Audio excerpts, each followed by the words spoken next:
Então, vou pedir para todo mundo colocar no mute.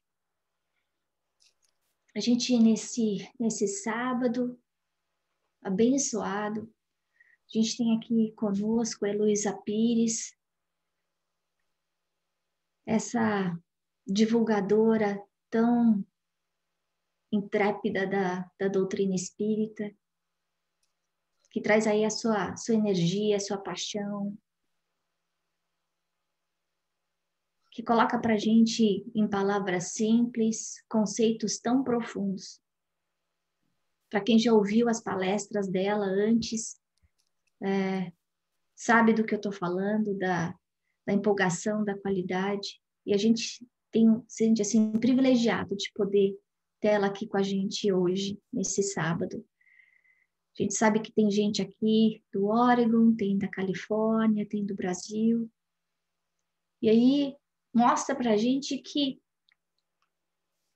a distância não significa que a gente está longe. O que faz a gente ficar longe é o nosso pensamento, são as nossas emoções, porque muitas vezes a gente está dentro da mesma casa e a gente se sente distante da outra pessoa. Parece que está em outro universo. E aqui nessa manhã a gente está juntos. Nós todos estamos juntos num só desejo de aprender um pouco mais sobre a doutrina espírita, sobre o poder do nosso pensamento, sobre essa energia criadora que todos nós temos. Quando Jesus falou, vós sois deuses, era isso que ele estava querendo lembrar a gente, que nós estamos criando em todo momento.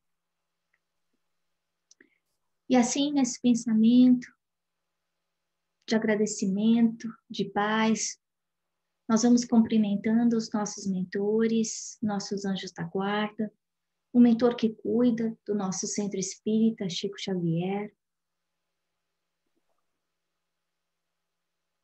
a equipe de Emmanuel, de André Luiz, que está sempre conosco.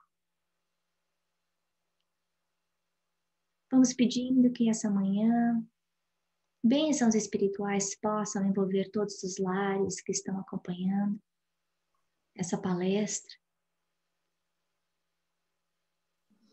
Que como se fosse uma chuva luminosa que caísse sobre as nossas cabeças, nos ajudando a melhor compreender todos os ensinamentos que a Heloísa vem trazer para nós. Que a sua palavra possa ser fácil, ser simples, que a sua mensagem seja clara, que possa ser inspirada pelos amigos espirituais nessa manhã, envolvida esse sentimento de amor e gratidão que nós sentimos nesse instante. Mestre amado Jesus, você já nos disse que quando 2 ou mais pessoas se reunissem em seu nome, você estaria presente. Então nós te agradecemos por estar aqui conosco. Graças a Deus. Então a palestra de hoje da Heloísa vai ser sobre pensamento e energia, que é um tópico que a gente já vem falando bastante. E a gente vai estar falando por mais ou menos, ela vai estar falando por mais ou menos 1 hora. E aí depois a gente vai abrir para as nossas perguntas, né? Então, Heloísa, por favor. Obrigada, querida. Pensamento e energia. Vou começar pela pergunta 27 do Livro dos Espíritos. Kardec pergunta a espiritualidade, lembrando que o trabalho de Kardec tem caráter universal e que ele teve sempre assessoria da equipe do Espírito da Verdade. Ninguém mais teve tal assessoria. Se alguém se acha no direito de modificar Kardec, atualizar, saia da doutrina, porque o trabalho de Kardec vem dos séculos, ele compara espiritismo e druidismo, e hoje caminha lado a lado com grande número de cientistas, neurocientistas, de várias dilatações da nossa ciência tradicional. Pergunta 27. Quais os elementos constitutivos do universo? Resposta: Deus, espírito e matéria. Essa matéria, entre aspas, porque mais tarde Kardec fala na antimatéria. Deus é o Criador, é o Senhor de tudo. não é um velho de barbas brancas, não é aquele espírito que surta na alegoria de Adão e Eva. Não, não sabemos como os deuses dizem os espíritos a Kardec. Não vos percais num labirinto do qual não podereis sair, mas sabemos o que ele não pode ser. Ele é imaterial, único, todo-poderoso, misericordioso, perdão incondicional. Ele age sobre a energia cósmica universal através de suas leis, imanente através da sua transcendência única, diz Herculano Pires em Concepção Existencial de Deus, livro lindo, e cria, com essa energia cósmica universal, tudo que existe de material e semimaterial, menos o espírito. Mas o que é o espírito? Nós, individualizações do princípio inteligente, inteligências e morais do universo, pensamento e vontade. Somos pensamento e vontade. E Deus nos criou a sua imagem e semelhança na possibilidade de criarmos pelo nosso pensamento, agindo sobre essa energia cósmica universal que nos envolve, criando nossas facilidades e nossas dificuldades, nossas conexões com a espiritualidade superior ou, pelo contrário, nossas conexões com as sombras, com a necessidade. Senhores do nosso destino. No item fatalidade, nos é explicado que existe uma fatalidade relativa em relação às escolhas que fizemos, mas podemos modificar essas escolhas através da atenuação na ligação com as luzes do universo ou aumentando a dificuldade no mergulho das sombras, tendo dentro de nós sombras e luzes a cada dia, nos intensificando na capacidade de amar, de servir, na humildade, no amor ao próximo, na compreensão de que somos apenas alunos no planeta Terra, dizia meu pai. Ele falava, eu me coloco apenas alunos, e nesse universo magnífico, no qual existe bilhões de planetas e irmãos mais velhos. Mas estamos caminhando iluminados pela doutrina espírita, que se dilata a cada dia, permitindo que cientistas vários, mesmo que não saibam, venham dar sua confirmação para nós indispensável, mas para eles muito importante na compreensão da doutrina espírita. Existia metapsíquica no tempo de Kardec, com Charles Richet, que elogia muito Kardec. Os fenômenos estudados são os mesmos, estudados pelo druidismo, Kardec apresenta na Revista Espírita. Druidismo e espiritismo são a mesma verdade, expressam a mesma verdade. Pelos sacerdotes egípcios, Leon Denis faz um trabalho belíssimo no livro Depois da Morte, mostrando que a verdade vem, só que como verdade secreta, fechada para os indivíduos especiais, para os iniciados, para aqueles que se escondiam em cavernas, em templos fechados, e para nós, o povo, era passado a superficialidade que nós ainda deturpávamos na nossa visão muito infantil. Julgávamos que haviam vários deuses, fazíamos várias confusões. Era interessante entre os egípcios, não entre os iniciados, entre o povo egípcio, imaginarem que havia um peso do coração para ver para onde o indivíduo iria. E a verdade continuou até que Jesus apresentou a verdade em toda a sua intensidade. Buda já havia falado sobre a verdade, Sócrates, mas Jesus viveu, exemplificou, e esse exemplo concreto, como nós, crianças pequenas, necessitávamos, calou melhor em nosso coração. Jesus é divino, Jesus é o maior espírito que veio à Terra. Jesus é perfeição moral, é modelo de homem ideal. E ele exemplifica, por exemplo, consegue fazer com que consigamos entender um pouco a força do pensamento. Se olhares para uma mulher cobiçando-a, já cometeste adultério, já criamos. Nosso pensamento age sobre a energia cósmica universal, na qual estamos mergulhados, criando aquilo que pensamos.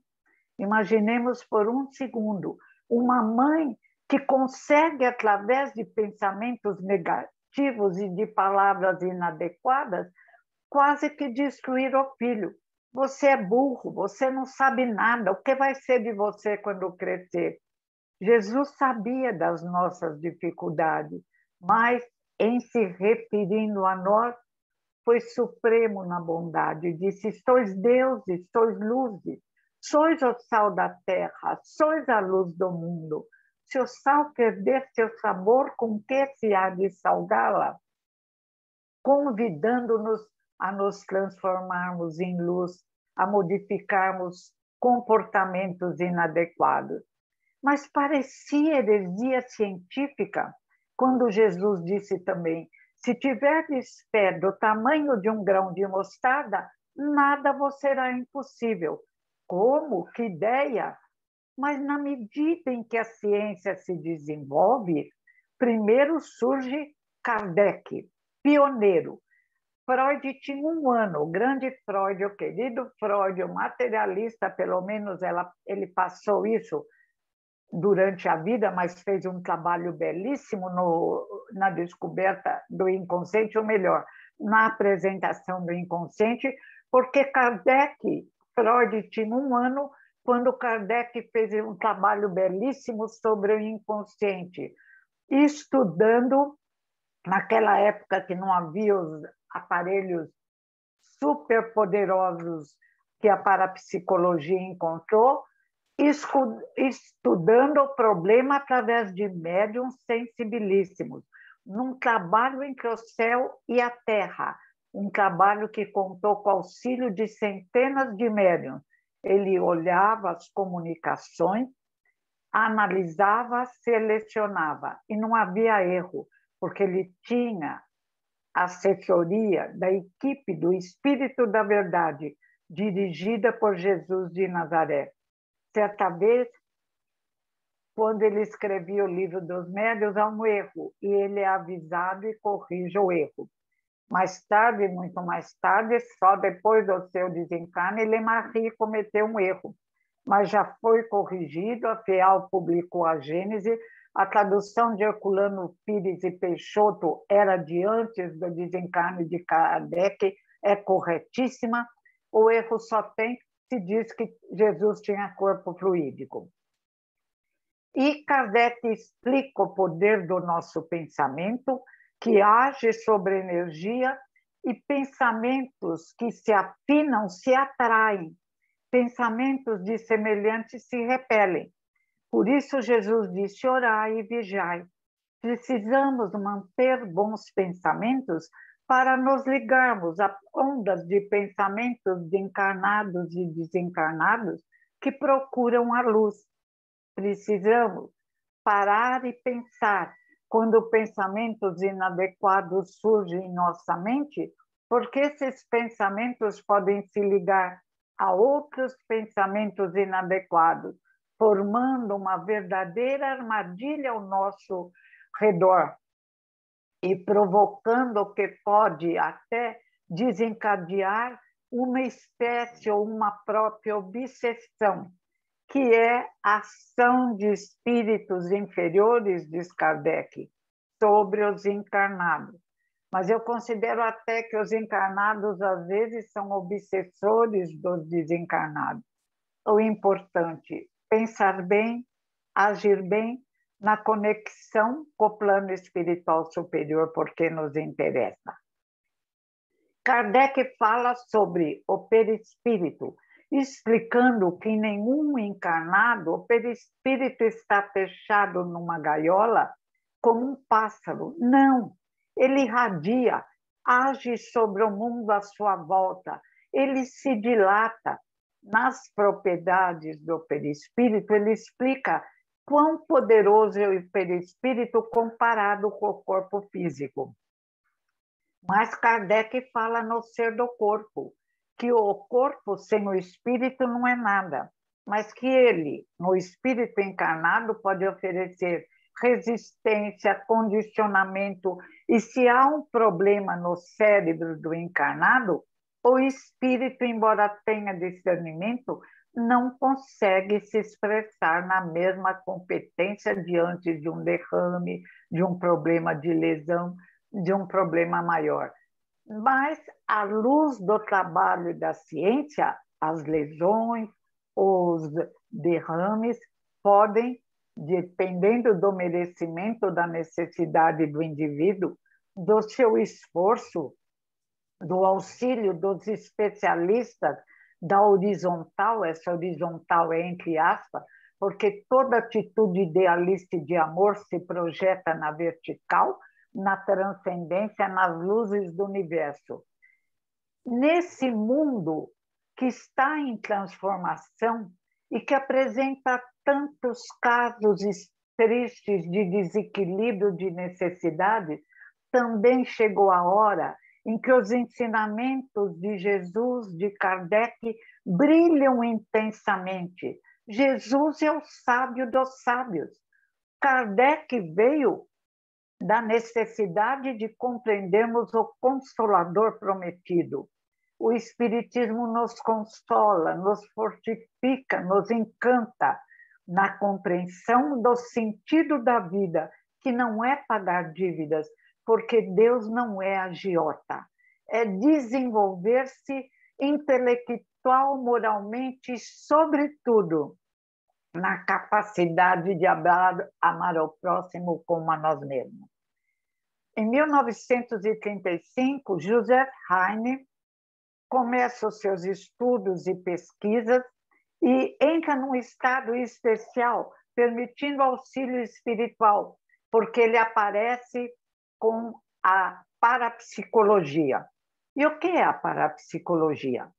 Ela estuda os conceitos inabituais, transcendentais, diria Leon Denis.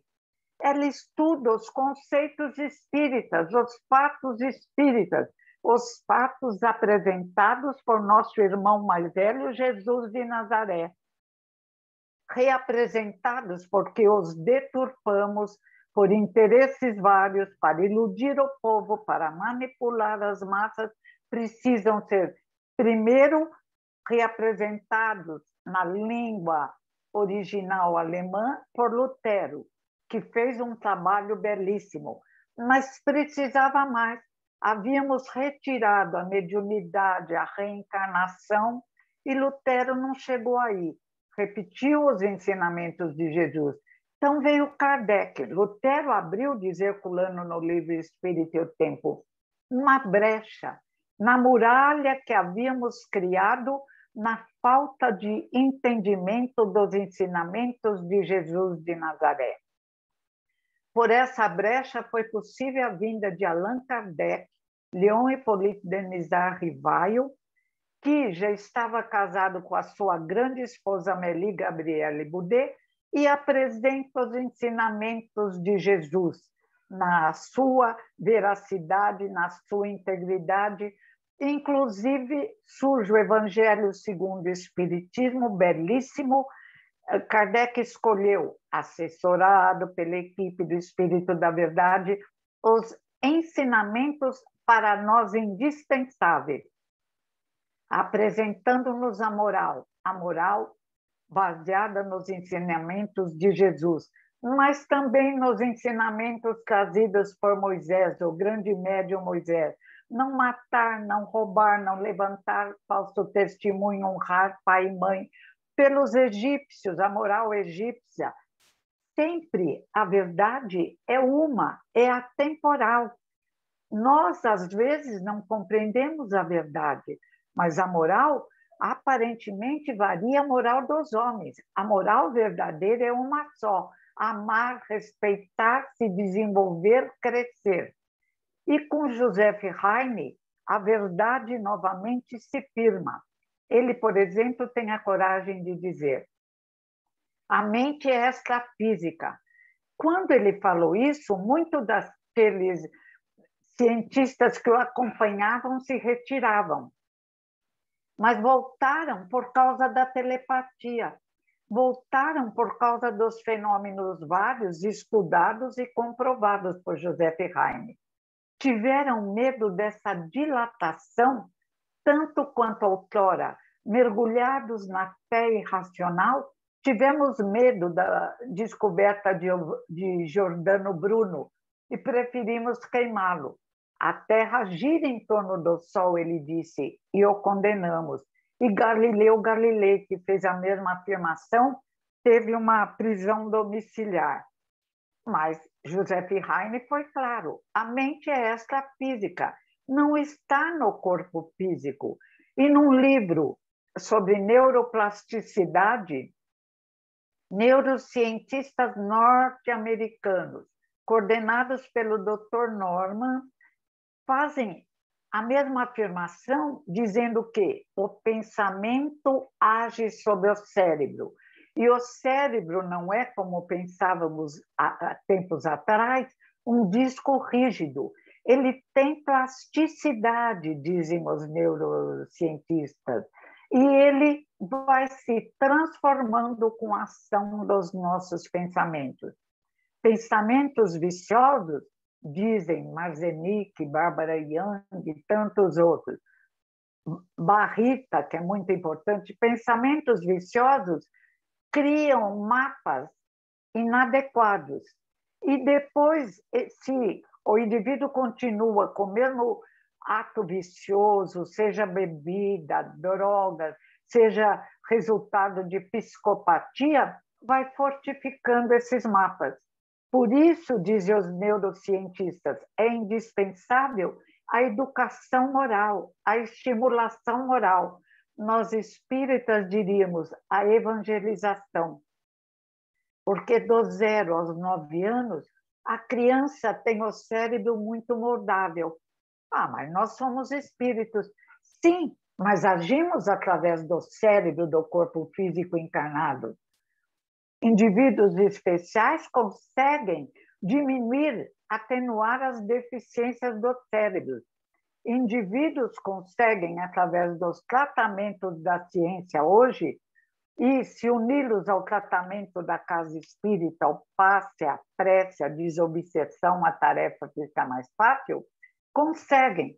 Por exemplo, tem a história contada no cérebro que se transforma, de um oftalmo que está com 44 anos e tem um derrame incapacitante, como sua mãe teve e ficou quase um vegetal.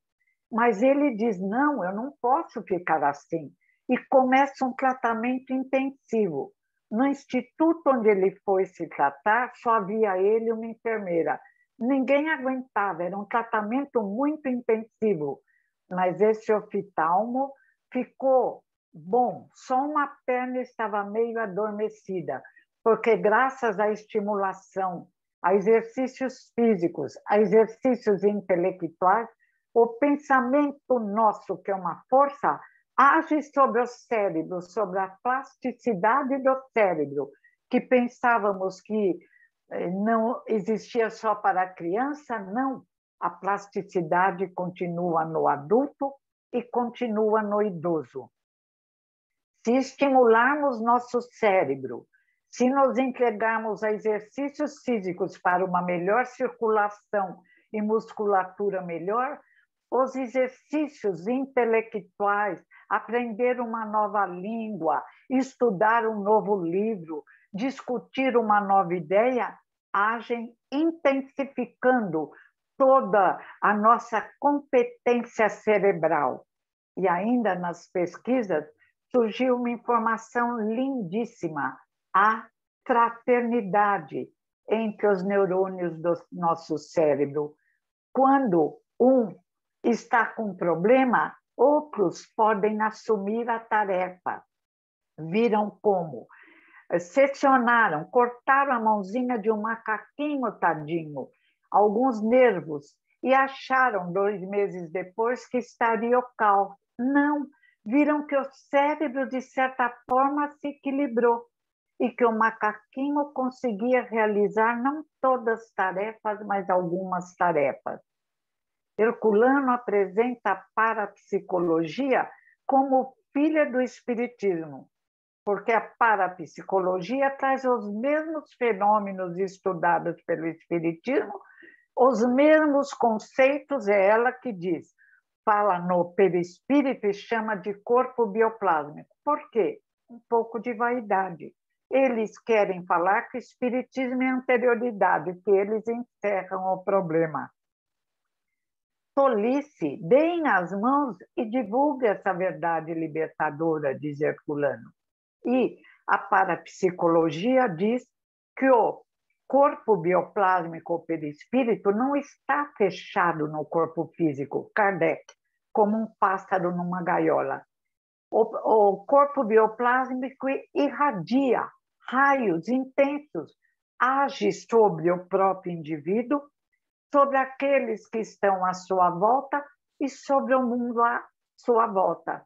Permite compreender o mundo exterior com mais intensidade, dependendo da irradiação. E aí surge outra verdade linda. Quanto mais nos desenvolvemos moralmente, maior é a irradiação do nosso perispírito ou do nosso corpo bioplásmico. Para a psicologia, experiências psíquicas além da cortina de ferro, escrito por 2 americanas que estavam na Rússia quando o governo da Rússia proibiu a continuação das pesquisas na Universidade de Kirov. E elas escreveram o livro contando todas as experiências que haviam feito, mostrando a força do nosso pensamento, que o russo Vassiliev, materialista, não conseguiu desmentir. E ele saiu pela tangente e diz: o pensamento é uma energia desconhecida que nada consegue deter, nem barreiras elétricas, nem barreiras eletromagnéticas. O corpo bioplásmico irradia, e essa irradiação permite fenômenos como a telepatia, a clarividência, que é a visão sem olhos, a telepatia, a linguagem do pensamento, permite que 2 indivíduos se comuniquem, um aqui, outro no Alasca, independente de condições físicas, no meio de tempestade, é usada com fins de espionagem. A interação entre mentes encarnadas e desencarnadas, que nós chamamos de mediunidade, fenômenos que outrora provocariam a queima dos cientistas. Queimaríamos porque estávamos desejando apenas a fé irracional. Havíamos criado um quadradinho, o céu, o inferno, como comprar um lugarzinho no céu e como ficaríamos sofrendo uma eternidade nas caldeirões ferventes do inferno. O céu e o inferno não existe, diz Kardec num livro lindo, O Céu e o Inferno. São apenas estados de espírito. Se agimos corretamente, tendo dentro de nós a constituição divina e o impulso de transcendência reconhecido pela filosofia materialista e espiritualista, esse impulso de transcendência exige de nós um comportamento ético. Há uma reação, mesmo naqueles que não estão tão éticos, tão mergulhados na moral, quando existem atos errados. Esses dias no Brasil, um casal foi responsável pela morte do filhinho da moça e estão sendo execrados publicamente, porque mesmo aqueles que não agem tão direito amam que todos ajam direito. Vede Gandhi como era aclamado, como Jesus é amado. É da nossa natureza, criados por Deus de forma magnífica, nos sentirmos bem na luz e com a luz. Só fugimos para a sombra, no nosso atual estado de evolução, quando duvidamos de nós mesmos, da nossa competência, ou quando Espíritos entram num remorso muito grande e têm medo de Deus. Acreditam num Deus rancoroso, não sabendo que rancorosa é a nossa consciência quando agimos errado e que nos convém iluminarmos-nos e caminharmos para a luz, que é o nosso destino e é o nosso alimento. E a força do pensamento aparece em várias experiências parapsicológicas. Por exemplo, o casal Povale, na França, foi fazer experiências que os iogues já faziam no tempo e no espaço. Aliás, é a verdade secreta. É a mesma verdade que fica só para os iniciados. Leon Denis, livro Depois da Morte. O casal colocou vários vasos e eles separaram aleatoriamente os dois grupos de vasos e para um grupo pediram um grupo de pesquisadores vibrando para acelerar o crescimento das plantas. Outro grupo recebia sua água e pronto. O grupo onde havia um pensamento positivo de aceleração da vegetação foi lindo. As plantas cresceram, desabrocharam rapidamente, se encheram de flores. O outro grupo ficou com plantinhas mirradas, necessitadas, porque só recebiam água. O nosso pensamento no mundo de vibração é uma vibração poderosa, que auxilia ou perturba, que nos auxilia na fortificação do nosso corpo físico ou age como bombas que jogamos no nosso corpo físico, criando problemas vários. Livro André Luiz, Evolução em Dois Mundos, capítulo Equilíbrios e Desequilíbrios da Mente. Um indivíduo que sabe da morte de um ente querido e mantém o equilíbrio ajuda a todos e ao seu corpo físico, agindo como um ponto de luz, iluminando o mundo à sua volta. O indivíduo que se desequilibre, chora e grita pode provocar um dano terrível no seu corpo físico e também está tirando sombras à sua volta. É preciso nos educarmos para nos tornarmos elementos que contribuem para um mundo melhor, para o mundo de regeneração que vem vindo aí. Outras experiências da parapsicologia.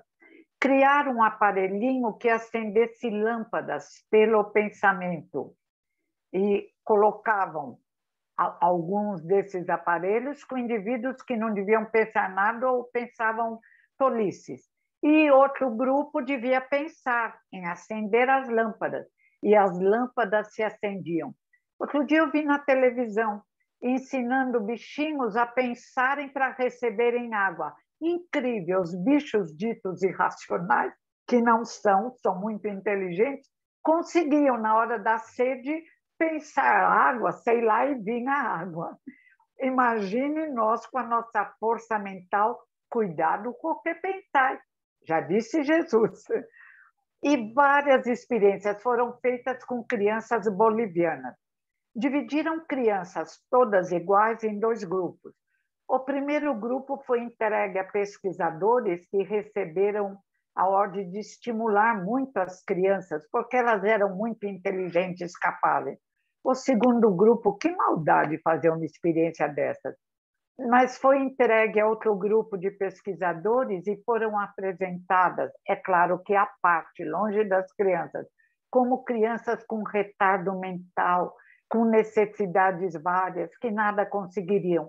As crianças deram iguais. Após 6 meses de trabalho intenso pelo grupo que confiava nas crianças, elas se tornaram especiais, inteligentes, criativas, risonhas, simpáticas, felizes, porque foram estimuladas. Vocês podem, vocês conseguem, olha como você é inteligente. É claro que pediam o que era razoável. Outro grupo que foi considerado de crianças com graves problemas não conseguiu caminhar. Os próprios pesquisadores desanimados já não estimulavam as crianças, já nem corrigiam os exercícios direito, mostrando que O pensamento deve sempre ser dirigido para o otimismo, para a alegria de viver, para a gratidão a Deus, como diziam os Vedas. O próprio Dr. Roberto Khalil e seu colega, Dr. Álvaro Avezum, cardiologistas, Dr. Khalil apareceu num vídeo que ele fez belíssimo, dizendo: fazer o bem faz bem para o coração, para todo o organismo. Fazer o mal faz mal. Perdoar, diz o Dr. Khalil, melhora a nossa condição orgânica. Permanecer com ódio prejudica a nossa condição orgânica.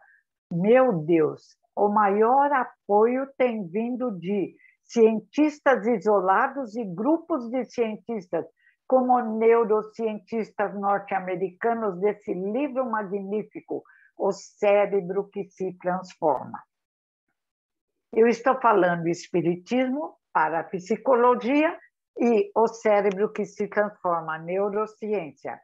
Os três se unem na compreensão da força do pensamento. As três expressões de verdade se unem na necessidade do indivíduo se esforçar para proporcionar ao seu corpo físico e, sobretudo, ao seu cérebro, que é extrafísico, como quer Joseph Heine, o criador da parapsicologia, como deseja sua esposa Luisa Heine, que fala sobre a interação entre mentes físicas e extrafísicas, encarnados e desencarnados, e apresenta os fenômenos teta, que são fenômenos espíritas ou fenômenos transcendentais, e para eles fenômenos teta, avisos de pós-morte, espíritos que deslocam objetos, que mostram a sua presença, e fenômenos vários. Com outro neuroamericano, Dr. Brian, psiquiatra que trabalha nos Estados Unidos, ex-materialista, também não se tornou espírita e nem precisa.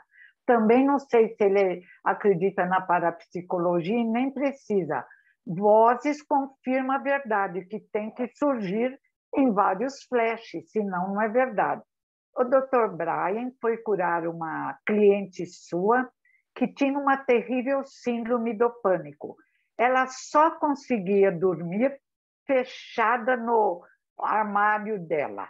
Bem fechado, ela deixara só um lugarzinho para ela conseguir respirar. Ela mostrava um medo terrível, medo de tudo, e à noite um medo absurdo, uma loucura. O Dr. Brian tentou e conseguiu, ele hipnotizava, mergulhar lá no útero da mãe, mas não se sabe como ela ultrapassou o útero da mãe. E, em várias sessões, apresentou ao Dr. Brian, abismado, 5 encarnações. Falava a língua do tempo, da hora, da região, e o Dr. Brian gravou tudo e convocou especialistas para estudarem. E foi confirmado que realmente aquela moça, não se sabe como, havia aprendido aquelas línguas mortas e era capaz de conversar facilmente. Os problemas também que ela havia atravessado foram tratados e a moça ficou curada, surpreendentemente. Aí o Dr. Brian, no livro Muitas Vidas, Muitos Mestres, diz: eu agora sou reencarnacionista. Não diz mais nada, mas continua na sua pesquisa e apresentação de casos de reencarnação. Leio Muitas Vidas, Muitos Mestres, de um psiquiatra norte-americano. Esse eu não lembro se ele é professor universitário, como todos os livros sobre plasticidade, o cérebro que se transforma. Então, não há possibilidade de não enxergarmos o que está acontecendo. Não há possibilidade de não entendermos essa dilatação da ciência. Nessa hora em que somos convidados, eu tenho um amigo que ele gosta muito da escada de Jacó, e ele diz assim: vamos subir um degrau da escada de Jacó. Eu acho gozado, mas alegoricamente somos convidados a subir um degrau. a dilatarmos a nossa compreensão, a entendermos a beleza que é essas possibilidades que o Espiritismo nos apresentou, que Sócrates e Platão nos apresentaram, que Buda nos apresentou, que monges tibetanos, tantos, é um exército de luzes, e nós continuamos tentando ficar fechados no corpo físico, preocupados só com o ter. Ninguém vai levar nada. Ter o necessário e consciência tranquila, diz o Livro dos Espíritos, é felicidade. Ser útil à sociedade, não precisar que a sociedade os sustente, mas não ficar preocupado em encher um grande celeiro ou aumentar o extrato bancário até as nuvens. Tolo, disse Jesus, nessa noite virão buscar a tua alma. E que farás dos bens que acumulaste? Vai deixar. Tem um taxista meu conhecido, ele diz assim: dona senhora, essa turma fica muito louca por dinheiro, vem assaltar a gente, ninguém leva nada, não tem gaveta no caixão. Falei para ele, nem se tivesse, o caixão fica na terra. Então é convite ao desenvolvimento espiritual. E nesse livro belíssimo, O Cérebro que se Transforma, tem uma história incrível de uma moça que só aos 21 anos descobrem que ela não tinha o hemisfério esquerdo do cérebro. Como essa mocinha vivia? Felizmente, ela nasceu numa casa de pais amorosos, pais atentos, pais dedicados. Sabiam que ela possuía algum problema. Ela não mexia todo o ladinho esquerdo, ela não conseguiu engatinhar, ela era atrasada em relação aos irmãos que possuía. Os irmãos a amavam, um carregava, outro carregava, os pais, e ela foi melhorando. A mãe levava a... não sabiam nem o que ela tinha, levava tratamento nos institutos, nas instituições que ela achava. Levou a tratamento com crianças que tinham paralisia cerebral, levou a tratamento com crianças autistas, tratava com muito amor, não sei se ela tinha uma religião, o cérebro que se transforma não fala, e a menina chegou aos 21 anos com algumas dificuldades e muitas facilidades. Tinha um emprego simples, interagia com as pessoas, apesar de algumas dificuldades, e tinha também um pouco de dificuldade no lado esquerdo do corpo, mas que se movimentava, graças aos vários tratamentos realizados. O doutor Barrita, depois eu conto o caso do pai dele, que tirou ele da hipice. Ele era hippie, endireitou, ou simplesmente mudou de tarefa. O doutor Barrita fica encantado com a história dessa moça e vai pesquisar lá. Ele quer ver, mas o que aconteceu? Por que ela está bem? E chegando lá, ele pede uma ultrassonografia, eu não sei, todos os exames possíveis. E pela primeira vez, agora que os exames estão mais bem feitos, descobrem que ela simplesmente não tinha o hemisfério esquerdo do cérebro. E ele ainda diz, que sorte que não descobrimos antes, senão não iríamos permitir que ela tivesse uma vida tão normal. E quantos existem fazendas em chácaras ou no comércio, utilizando o que tem do cérebro e se manifestando com alguma dificuldade, mas com a possibilidade de se tornarem úteis a si mesma e à sociedade. Olha que coisa linda! Ela tem no hemisfério esquerdo apenas uma faixa escura, mas o hemisfério direito foi fraterno. Nesse amor que existe em todo o universo, ele auxiliou para que essa moça, aos 21 anos, chegasse com uma vida normal. E outros casos, como diz o doutor Barrita, devem existir.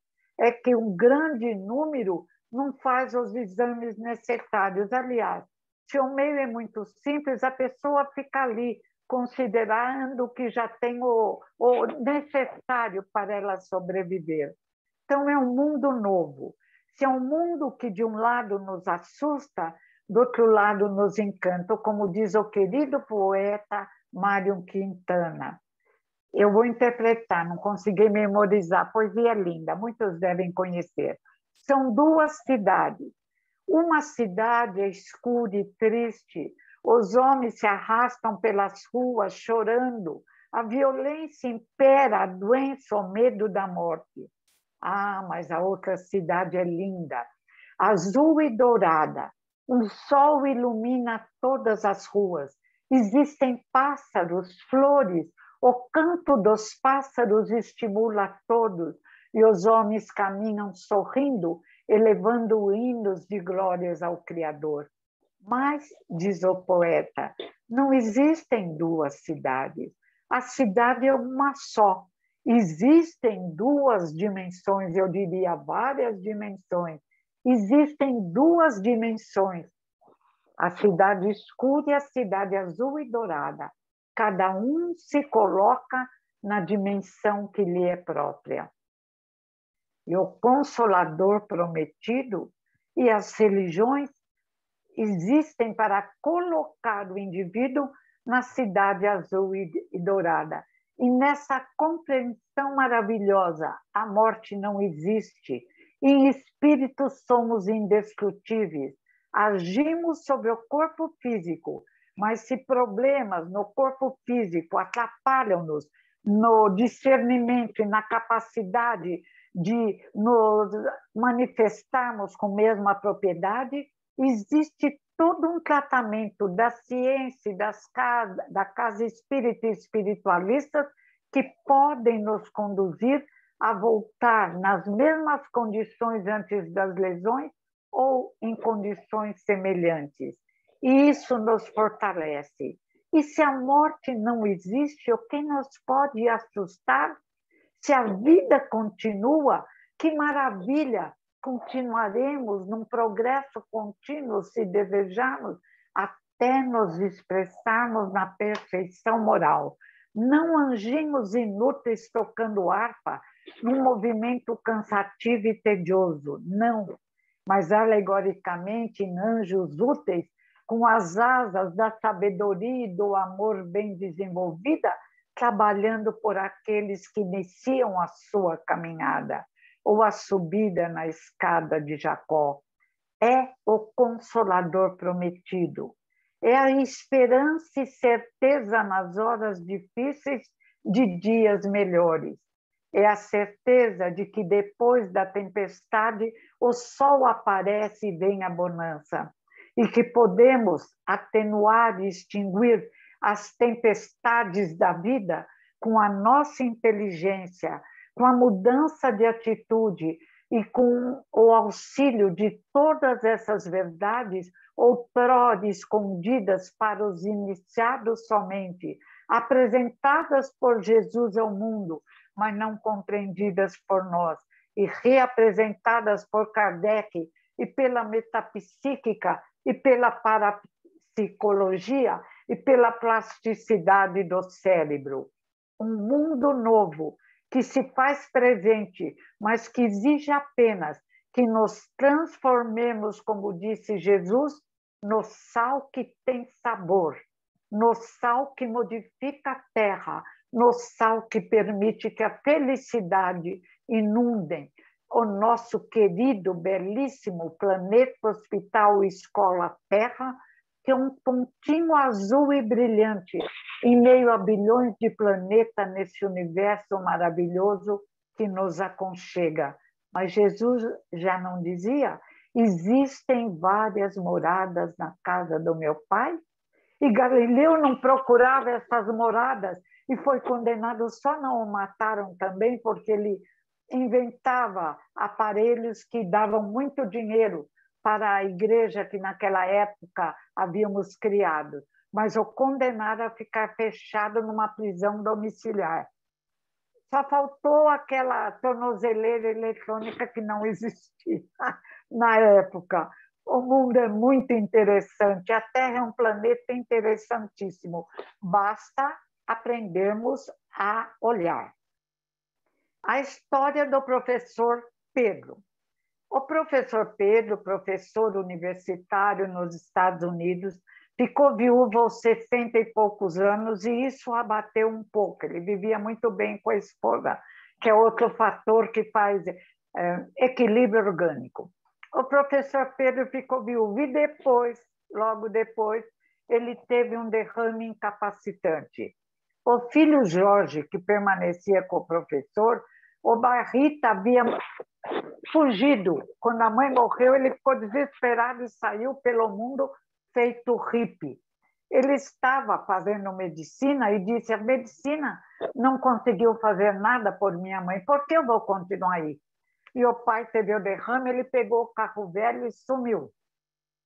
Jorge não. Jorge disse: eu tenho que ajudar meu pai. Também estava estudando medicina. Jorge colocou o pai num hospital para o tratamento necessário. Após alguns meses, os médicos chegaram e falaram: olha, seu pai não tem jeito, ele vai continuar um vegetal. Só que ele pensa, mas não pode falar. Jorge levou o pai para casa e notou que os olhos do pai exprimiam e expressavam inteligência. E disse: pai, eu vou fazer tudo e você vai ficar bom. E houve como que uma alegria nos olhos do pai. Eu tenho a impressão que Jorge leu um livro que trata de problemas de criança. Eu esqueci o nome do autor, mas eu vou falar, alguém deve ter lido. Há o caso de Tom, que nasce com um problema grave, e os médicos da época dizem para a mãe de Tom, uma italiana muito amorosa: olha, coloca ele numa instituição que ele nunca vai conseguir fazer nada. Ela falou: como? Você quer que eu abandone meu filho? Jamais. E os pais saem pisando duro, abraçados aos filhos. E vão consultar este médico que dá uma série de exercícios. E Tom, com dificuldade, mas aprende a se comunicar, a falar e andar, e a ler e escrever após muitos anos de trabalho desses pais queridos e amorosos, e desse autor maravilhoso que Nancy Pullman, do nosso lar, seguia. Eu tenho a impressão que esse moço, Jorge, fez isso com o pai dele. Os exercícios você nasceu de novo, então vamos começar tudo de novo. Engatinhar. Muito tempo, 1 ano engatinhando. Depois se firmar na parede. Exercícios de fonoaudiologia com pessoas especializadas. Um tratamento intenso, quase que dia e noite. Aí o senhor Pedro ia engatinar e o filho punha no jardim para também tomar sol, que faz bem. E a vizinhança falava: nossa, ele trata o pai como um cachorro. E o Jorge não dava confiança. Também o Jorge comprou panelas grandes. É claro que eles não usavam aquelas panelas, que serviam de instrumento de trabalho. O pai fazia os movimentos em torno da panela, como se estivesse limpando, rodando os braços, depois as pernas. Bom resultado. O senhor Pedro ficou ótimo. Sarou, voltou a dar aulas e olha como ele ficou bom. Casou de novo e foi muito feliz por mais 10 anos. Aí ele subia e descia montanhas também, ele exagerava. E um dia, numa dessas subidas e descidas, diz o livro dos Espíritos, fatal só nascimento e morte, ele desencarnou, provavelmente muito feliz. Mas aquela melhora dele trouxe de volta a Barrita. Ficou encantado, voltou a fazer a medicina e hoje é um dos que melhor aparecem nesse livro O Cérebro que se Transforma, dá aula numa universidade nos Estados Unidos e nos dá o exemplo de mudança de cabeça.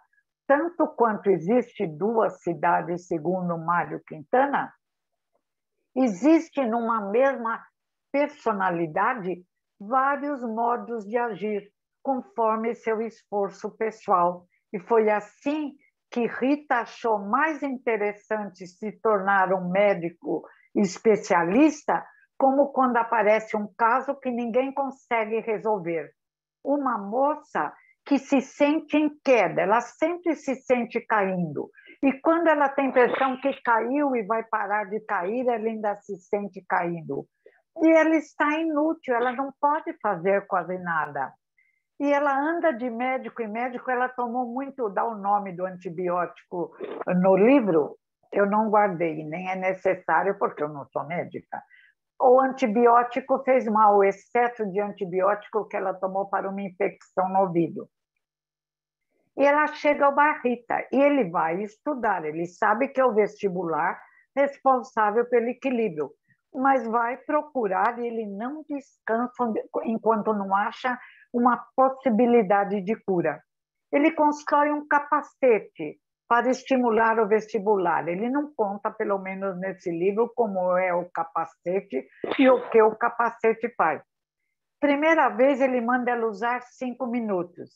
E demora, tem que ter paciência. Depois vai aumentando, aumentando, até que ela usa 2 horas. E ela fica um dia sem sentir a queda. E ela fica tão feliz que ela se esquece do problema e dança com os dois loucos, ela e o Rita. Ela sobe na cadeira, ela desce da cadeira e continua a usar o capacete umas horas por dia. E fica curada. A mudança nas mentes, nas personalidades, no nosso planeta, o auxílio que se estende através da divulgação dos livros, das possibilidades várias, conseguimos preparar este mundo novo de regeneração, de paz e de amor. Está faltando ainda que o desenvolvimento moral da maioria consiga alcançar o desenvolvimento intelectual de um grande número de pessoas. Vamos trabalhar para isso. Existe só uma possibilidade: educação. E essa deseducação apenas para o ter, vamos aproveitar uma vida porque a gente morre e acaba tudo, esse materialismo terrível, mergulhado no consumismo, tem impedido ainda, mas não é para sempre, que o nosso querido planeta Terra se transforme numa escola de alegria, de paz sem violência. Felizmente, somos indestrutíveis e estaremos felizes de mãos dadas, mergulhados na ciência, que não precisa ter o nome de espiritismo, de metafísica, de ciência secreta, não. Será a ciência e nós estaremos na transcendência, voltados para as luzes do universo. Transcender é superar a animalidade, os impulsos instintivos que herdamos dos animais. A luz é o nosso destino e a felicidade, que já existe, possível na Terra e é maravilhosa, apesar das tempestades, é claro. Também temos que apagar os erros e, às vezes, sentir o que fizemos o outro sofrer, mas praticando o bem, apagamos bilhões de erros, bilhões de pecados. O convite é a prática do amor, porque a felicidade imperará no planeta Terra. E os espíritos que não conseguirem esse desenvolvimento, como Emmanuel conta num livro muito bonito, pequeno livro, A Caminho da Luz, mas um grande livro, não por castigo, mas para que não se sintam humilhados, reencarnarão em planetas de acordo com o modo de ser deles. E, às vezes, em planetas mais primitivos, onde vão auxiliar os mais atrasados e, sentindo saudades, se sentirão como se houvessem perdido o paraíso, alegoria do paraíso perdido de Adão e Eva, e se esforçarão e conseguirão nos alcançar sua civilização. Obrigada. Puxa vida, que palestra linda, obrigada. Que bom que nossa, sintonizamos, querida, que bom. Bom demais. E a gente recebeu aqui algumas perguntinhas dos alunos, né? Então, eu vou pedir para todo mundo agora ficar à vontade de fazer as perguntas. Eu acho que Primeira coisa que essa palestra deu para mim, pelo menos, foi essa sensação de esperança mesmo, né? Porque muitas vezes a gente acha que a gente tem a nossa vida já delineada, definida, e é assim que tem que ser. E a gente aprende aí com a doutrina espírita que não existe essa fatalidade, né? Que com o nosso pensamento a gente continua moldando a nossa vida, que o que a gente vive do lado de fora muitas vezes é o reflexo do que a gente tem do lado de dentro, né? Então, quando a gente muda o lado de dentro, como você estava falando, a gente muda a nossa realidade. Muda tudo, graças a Deus. Deus é perfeito. E uma coisa que eu estava pensando é, com essa oportunidade que a pandemia está dando para a gente, né? Da gente conseguir se unir pela tecnologia, né? Essas distâncias que de repente ficaram tão pequenas que a gente está sendo exposto a pessoas que nós nunca poderíamos conhecer antes. E aí eu fico pensando no pensamento, né? E nessa expansão do perispírito. Eu sei que nenhum de nós aqui é Jesus, né? Para abraçar aí com o nosso corpo espiritual o planeta inteiro, mas a gente consegue de alguma forma aí se unir uns aos outros, independente do local geográfico, né, que cada um está, né, simplesmente porque está na mesma sintonia mental. A gente sente, você está falando, eu estava sentindo a sua energia aqui na minha casa, né, entrando, Olha. assim, assim, ondas, e eu tenho certeza que muitos de nós sentimos a mesma coisa, né. E quando sentimos a presença de alguém, sabemos que está ligado a nós pelo pensamento, a gente sente, parece que está do lado, é impressionante. Daqui a pouco passa, a pessoa foi fazer alguma coisa, mas aí eu até com um amigo que eu tinha mais facilidade, eu liguei e perguntei, nesse horário, presta atenção, você lembrou de mim? E foi confirmado. É lindo. Mães e filhos, às vezes a mãe sente que o filho está com problema e liga, e está. Não, sem dúvida.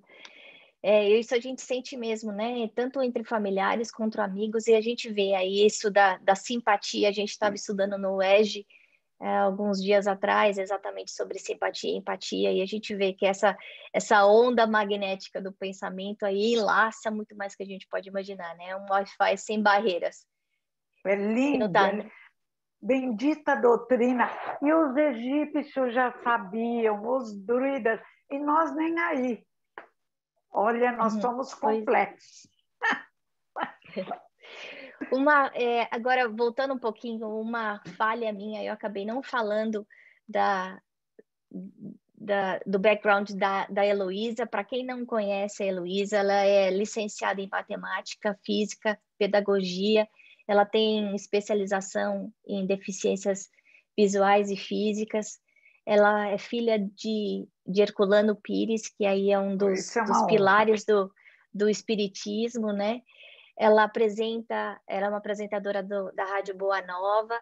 Para quem tiver vontade de conhecer, o programa chama O Espírito e o Tempo, e ela estuda as obras de Herculano lá.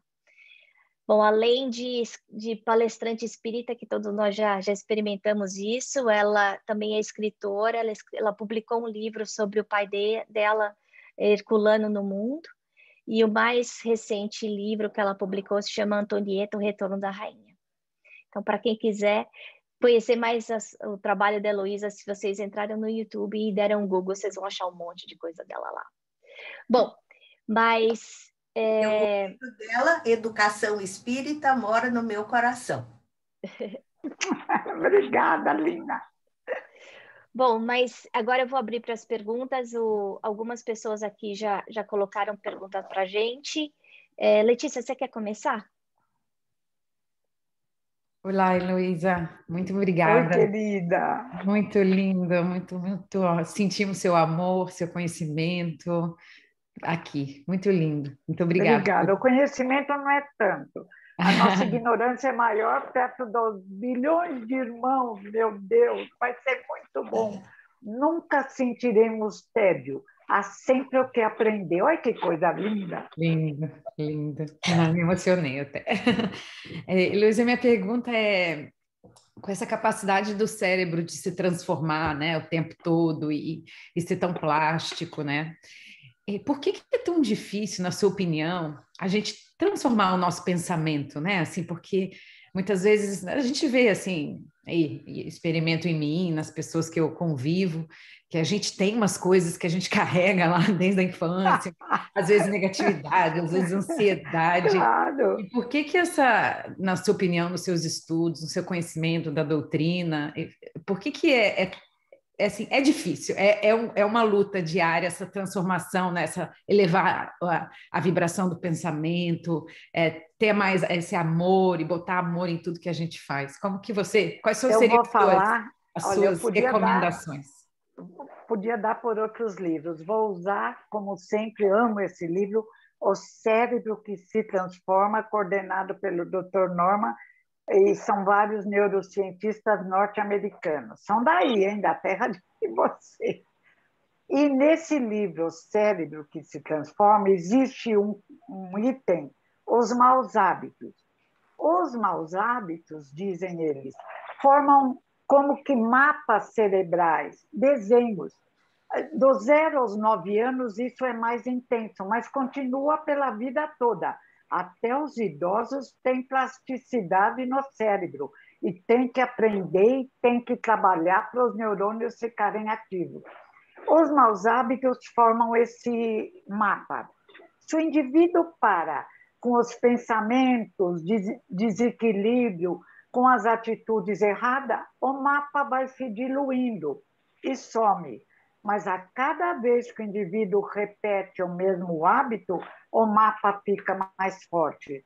Por isso, quanto mais tempo nos entregarmos aos mais hábitos, mais dificuldade temos em nos libertarmos dele.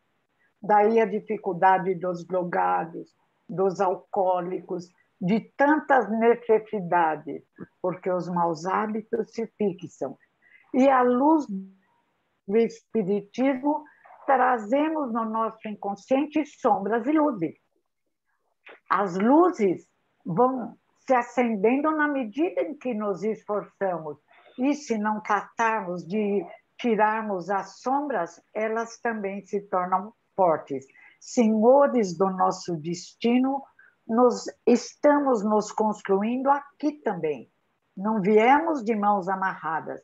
Não estamos, diz Herculano num livro lindo, sempre à luz de Kardec, O Mistério do Ser ante a Dor e a Morte, fechados num aquário, tangidos pelo chicote de Deus para evoluirmos. Não, evoluir é um ato de educação e educação é um ato de amor.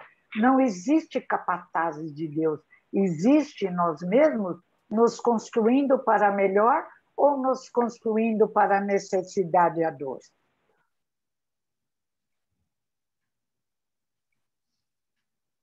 Obrigada, lindo. Obrigada, querida.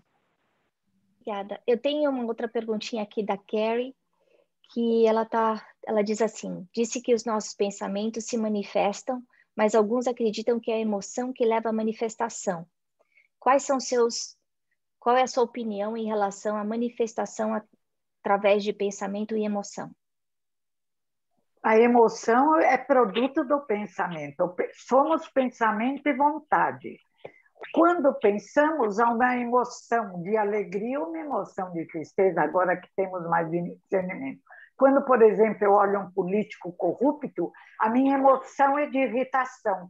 Quando eu leio o livro de Gandhi, eu choro de emoção, de alegria, por ter existido um irmão tão lindo, tão querido.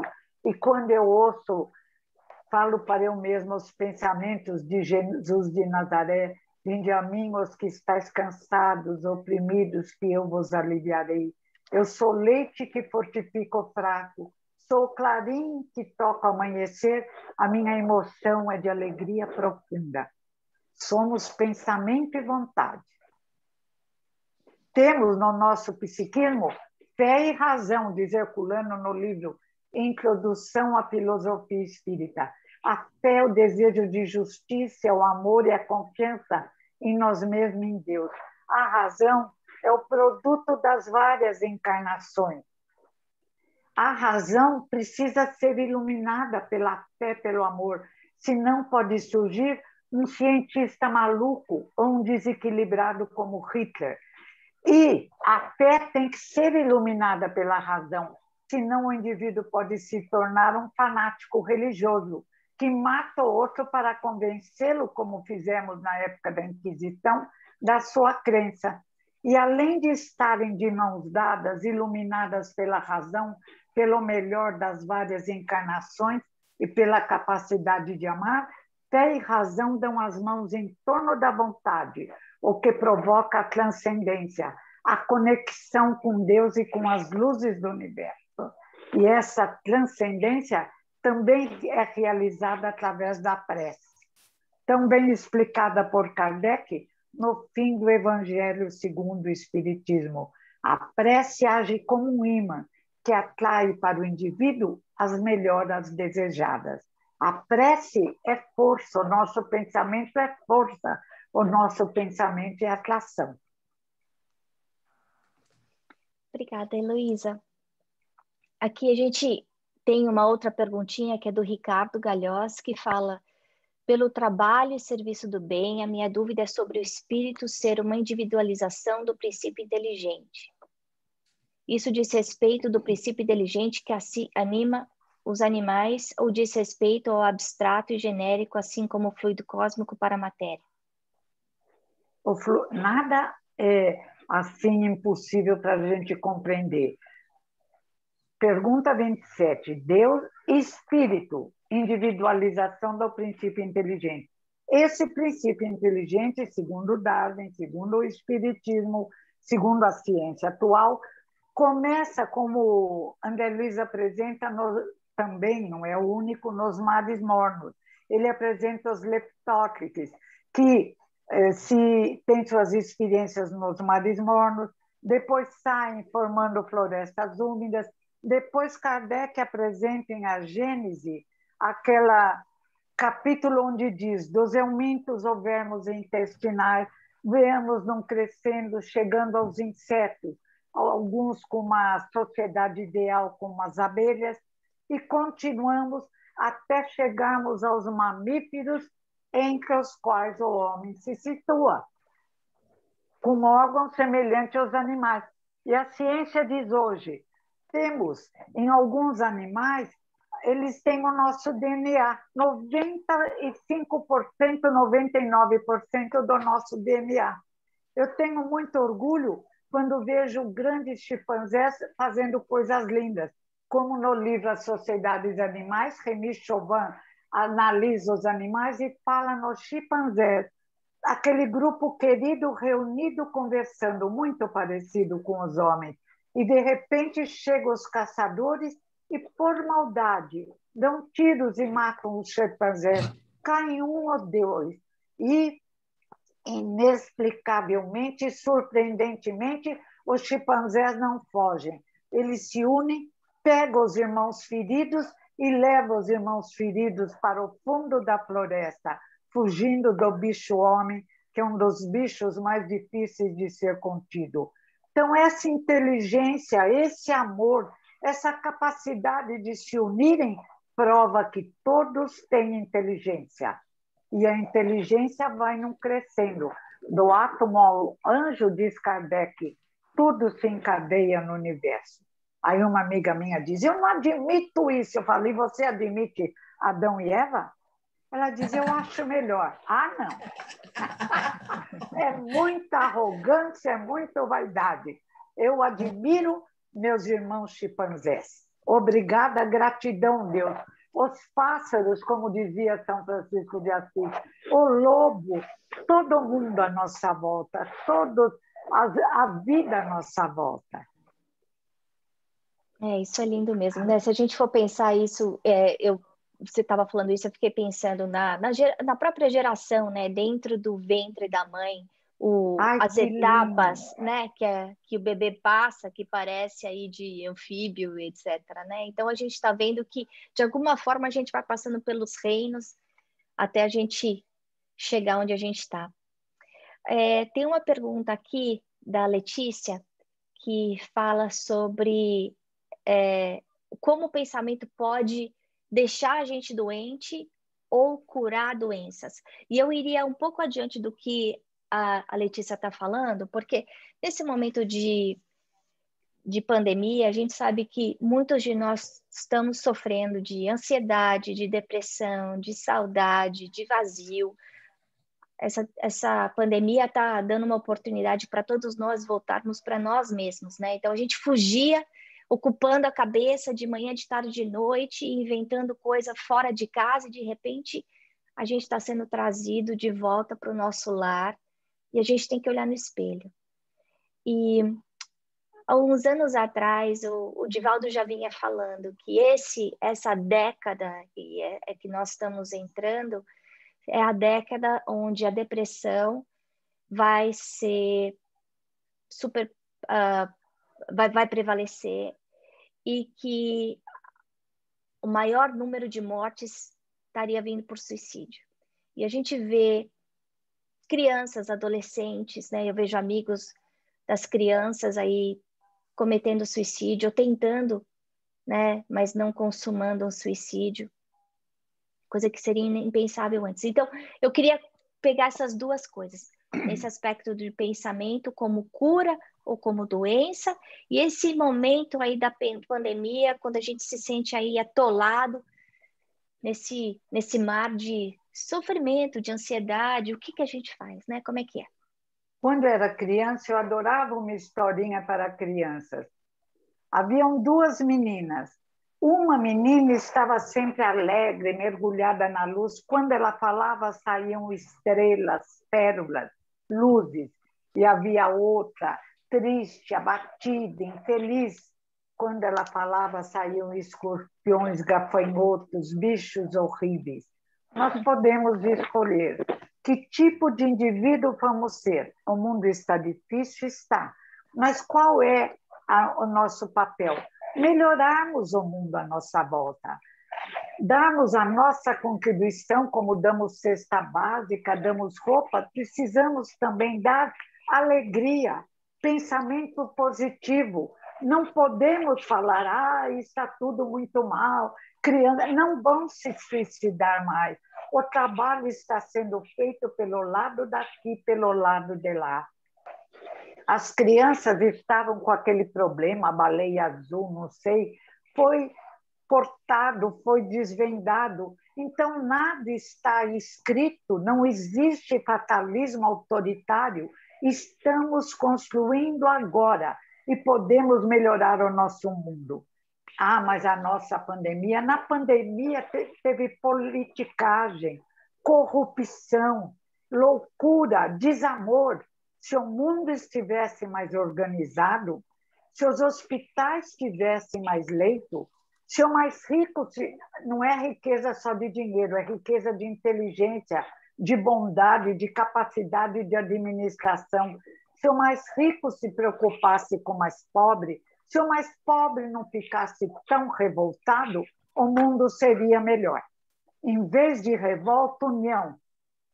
Em vez de jogar classe contra classe, que é uma politicagem horrível, branco contra negro, não existe branco nem negro, somos todos luzes e vamos nos desenvolver. E nos outros planetas tem gente cor-de-rosa, azul, verde. Para que despertar rivalidade um contra o outro, tragédia? Nós permitimos, os bons se encolhem, que o mundo ficasse difícil, mas o nosso pensamento, a nossa ação tem a possibilidade de aumentar o sol da verdade, iluminar o nosso planeta Terra. Esse é o convite que nos fizeram. Se todos os bons se unissem e exigisse uma mudança de posição, se todos os espiritualistas se unissem, dessem as mãos, aceitando-se uns aos outros, outra seria história e será do nosso planeta. O mundo, temos que pensar, está melhorando. Porque nós vamos vibrar amor e vamos unir nas várias orações. Tem oração toda hora. Então, eu sempre que lembro, eu faço a minha oração. Pelo bem do planeta, pelo bem dos homens da Terra, pela compreensão que não é gozar a vida porque vai acabar amanhã. Não. É dignidade, é respeito, é caminhar com a cabeça erguida, livres da sujeição ao corpo de carne. livres da sujeição ao dinheiro mal utilizado, livres como Jesus foi livre, Gandhi, Buda e nos ensinaram. Obrigada, Luísa. Você estava falando isso, né, do pensamento. Eu lembrei de uma historinha do Chico, você deve conhecer, que ele estava atrasado para ir para a fazenda trabalhar. E aí uma pessoa chega e pede uma ajuda para ele, acho que de alguma receita, alguma coisa assim que não tinha entendido direito. E o Chico, atrasado, fala para a pessoa: eu não posso agora, não posso agora, não posso agora, eu estou atrasado, né? E aí o Emmanuel chega para ele e fala: Chico, não vai fazer diferença, Chico. Vai lá ajudar a pessoa. Aí ele vai e ajuda, explica lá o que precisava explicar para a moça lá da receita lá de homeopatia, enfim. E aí continua andando, indo para a fazenda. E aí o Emmanuel vira para ele e fala: Chico, olha para trás. E aí da boca da moça, ela estava saindo: vai com Deus, Chico. E com isso estava saindo um monte de coisas boas envolvendo ele, né? E aí o Emmanuel vira para ele e falou: Chico, você já imaginou se você não tivesse ido? Porque ia estar saindo da boca dela. Então, eu acho que todos nós aqui, a gente tem uma facilidade de se ligar por WhatsApp, por Instagram. Então, talvez um ponto seja a gente também escolher quais são os temas que a gente está falando, né? Porque muitas vezes a gente está aí envolvido, rodeado por pessoas que estão infelizes, que estão, assim, amargas, e acabam contaminando a gente, né? Ficam só falando daquele mesmo assunto que não tem solução, né? Então, eu acho que esse aspecto da gente escolher, e eu acho que essa é uma das qualidades também da pandemia, né? A gente está sabendo escolher melhor as pessoas com quem a gente quer conviver, porque o negócio já está tão difícil que a gente não quer estar trazendo para gente perto da gente quem está muito azedo, né? A gente prefere falar de coisas boas, a gente sente, né, a diferença quando a gente está falando de coisas boas. Olha, desligar a televisão, quando esse clima de terror, isso é falta de caridade, isso é ignorância. Então, tem uns canais então, que começam a mostrar cova, enterro. Nós não temos medo da morte, mas tem gente que tem horror da morte. Então, faz muito mal, não pode. Estão almoçando. Pois é, e eu acho que esse é um problema muito real, né, das pessoas com essa proximidade da morte, né, como a gente está sendo aí toda hora ouvindo notícias, e realmente esse desespero aí não ajuda. Aí vem para duas perguntas aqui que chegaram para a gente. Uma é, bom, quando a gente está pensando coisa ruim, então quando eu entro aí nesse meu ciclo, vou botar doentio, né, de desespero, né, ou qualquer mau pensamento, como é que eu corto essa sintonia? Essa é uma pergunta que a gente recebeu.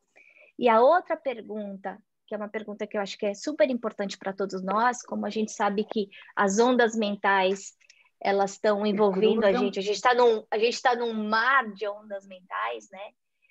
Como é que a gente sabe o que é nosso e o que é do outro?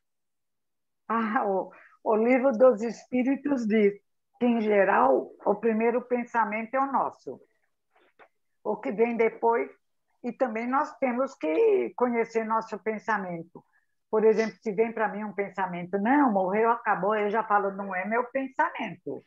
Então, já pego um livro bom, já mudo, faço uma oração, vou olhar o céu azul, que, como diz Herculano, nos transmite serenidade, paz, alegria de viver. Muda, eu falo para minha filha, eu tenho uma filha muito preocupada, eu falo, sobe, alegoricamente, sobe essa onda de pensamento, se liga às luzes. Temos que ser responsáveis por nossos pensamentos. Assim como escolhemos a amizade, os livros, escolhemos que tipo de pensamento vamos ter. Eu li aí, o Dr. Taba tem mais um que Elisângela, que fizeram uma pergunta aos dois e queriam a resposta, mas eu não consegui ler direito. São essas as perguntas. São essas. Ah, que bom! Tem um livro que está muito famoso agora, que fala sobre hábitos. Vou ver se eu acho o nome dele. Para quem... O Poder do Hábito. Não acho que é o Poder do Hábito, não. É daquele James Clear. Ele é um dos best-sellers que tem... eu adoro esse livro. Seven Habits? Não. Atomic Habits. Esse livro foi lançado há uns 2, 3 anos atrás. Eu li ele algumas vezes no Kindle e depois eu acabei comprando o livro de tanto que eu gostei. Tem alguns outros livros que eu li sobre hábito, porque eu brinco que pensamento é a nossa dieta mental, né? Da mesma forma que a gente escolhe o que a gente põe dentro da boca, né? Então, quem tem diabetes não pode comer muito açúcar. Então, eu sei que se eu tenho a tendência a ter depressão, a ter agressividade, como é que eu escolho a minha dieta mental? E esse livro dele, que é um super best-seller, inclusive, se vocês entrarem no site dele, ele tem um monte de conteúdo disponível para ajudar a mudança de hábito. Ele tem um processo muito didático, né? Então, entender qual que é o trigger desse meu hábito, o que faz eu passar por esse hábito, que tipo de satisfação esse hábito me dá.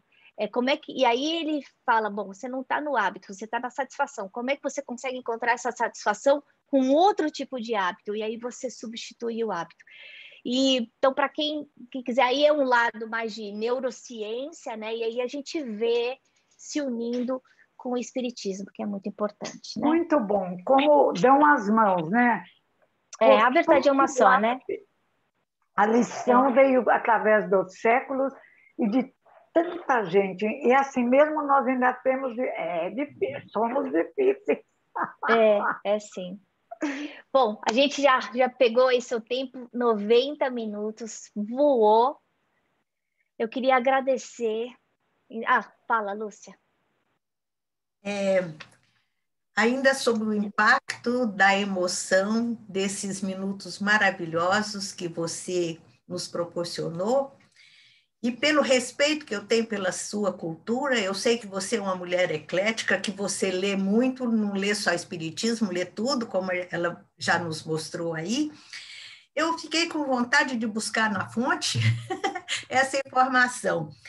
A parapsicologia, a metapsíquica, ou os novos diversos rumos da medicina já trouxeram para a humanidade algo além do que a doutrina espírita trouxe? Não. Viva a doutrina espírita! Viva! E que é a doutrina secreta, diz Leon Denis. Então, vem vindo, e chega na doutrina espírita. Lindo, né? E fizeram um estudo de Kardec na Sociedade de Kirov, na Rússia, antes que o governo proibisse, para saber como esse racionalista francês, sem nenhum aparelho como os microscópios potentíssimos dos parapsicólogos, falou sobre o corpo bioplásmico, sobre os fenômenos teta, viu tudo. Como? Então, eles não entendem. Essa sua resposta aumenta a nossa responsabilidade em colocar a doutrina na nossa vida e estudar a sério. Por isso que o pai ficava louco quando colocavam bobagem, que ele dizia, os que estudam não vão aceitar, isso é absurdo. E partia firme para... Porque ele diz, Jesus veio trazer uma nova civilização. E o Espiritismo veio para isso, completar. Muito bom. E aí vem a nossa responsabilidade aí como espíritas, né? Que a gente se serve aí como o cartão de apresentação, né? O exemplo. Pessoas muitas vezes Se a gente não faz as coisas certas, a gente não está falando pela gente, a gente está falando em nome do Espiritismo, né? Que aí o saldo lembrado. fica muito mais complicado. E antes de encerrar, eu só queria lembrar a importância, por tudo que foi dito, da evangelização das crianças. Pai espírita tem que levar a evangelização. E aqui está ótimo, porque a gente tem a dirigente da evangelização e algumas dos professores aqui com a gente. Isso daí realmente a gente leva muito a sério mesmo, porque esses daí é que vão ajudar a virar o jogo, né? É a chave do progresso, são eles. É isso aí. O nosso futuro. Bom, então encerrando aqui essa manhã de sábado, esse sábado aí que já começa iluminado, nós agradecemos ao Mestre Jesus pela essa oportunidade de termos a Heloísa aqui pertinho da gente, dividindo conosco o seu conhecimento, que nesse instante ela receba de cada um de nós uma abraçada de rosas perfumadas, desabrochando, lindas, douradas, levando o nosso amor, a nossa gratidão, nosso desejo que o nosso caminho se cruze outras vezes, para que nós possamos nos embevecer com todo esse conhecimento, com todo esse amor que ela dividiu conosco. Vamos pedindo ao Mestre Jesus que abençoe os nossos lares, que fluidifique as nossas águas, que nos intua nos nossos pensamentos, nas nossas ações, que nós consigamos, Mestre, colocar a nossa vontade em ação, trabalhando a nossa reforma íntima, entendendo que de dentro para fora é que nós transformaremos o mundo. Graças a Deus. Graças a Deus.